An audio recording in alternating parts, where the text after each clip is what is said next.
11 April সকালে শোভাযাত্রা সহকারে নির্বাচনী প্রচার সারলেন দমদম উত্তরের তৃণমূল কংগ্রেস প্রার্থী চন্দ্রিমা ভট্টাচার্য। উত্তর দমদম পৌরসভার 19 নম্বর ওয়ার্ডে এদিন তিনি জনতার সামনে ভোট প্রার্থনা করেন।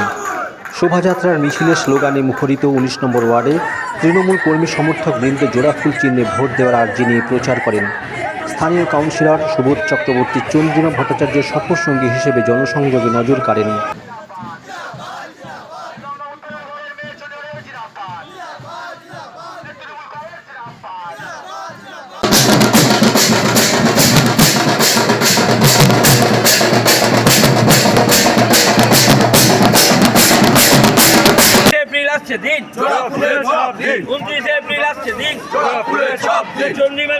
জেলা তৃণমূল নেতা গোবিন্দ দে, ওয়ার্ড সম্পাদক দুলাল মণ্ডল ছাড়াও তৃণমূল নেতা চণ্ডীদাস কুণ্ডু, সঞ্জয় বসু চৌধুরী, সন্ময় চক্রবর্তী, প্রীতম দে, সচিন শর্মা সহ অন্যান্য ছাত্র যুব মহিলা নেতৃবৃন্দ মিছিলে নেতৃত্ব দেন।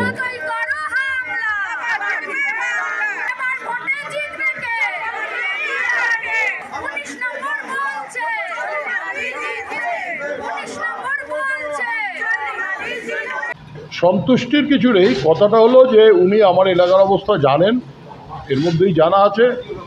আর যারা বিরোধীরা একটু জল জমলেই ছবি তুলে পোস্ট করে, তা এটা বিরোধীদের কাজ করবেই।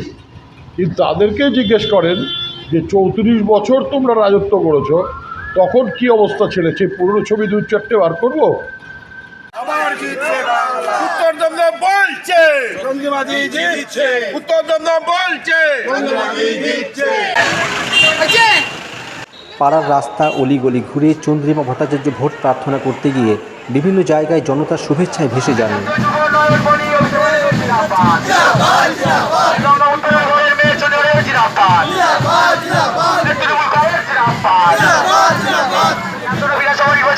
ফুল ছিনলে প্রাণ খুলে ছাপ দেবেন। উন্নয়ন দিদি যেভাবে উন্নয়ন করছেন, আপোষ প্রোগ্রামে আমার ওয়ার্ডে 1 কোটি টাকার কাজ চলছে। পথশ্রী প্রকল্পে আমার এখানে প্রায় 3 কোটি টাকার কাজ চলছে। এগুলো তো এই ইমিডিয়েট অ্যাকশনের, ইমিডিয়েট প্রকল্পের। এর আগে ধারাবাহিক প্রকল্প তো আমি করে আসছি।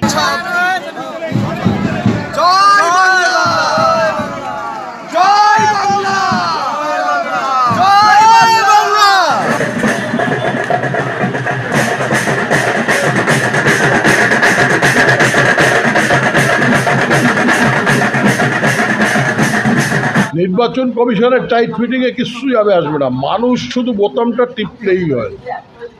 জ্ঞানেশ কুমার নিজে ভোট না দেয়।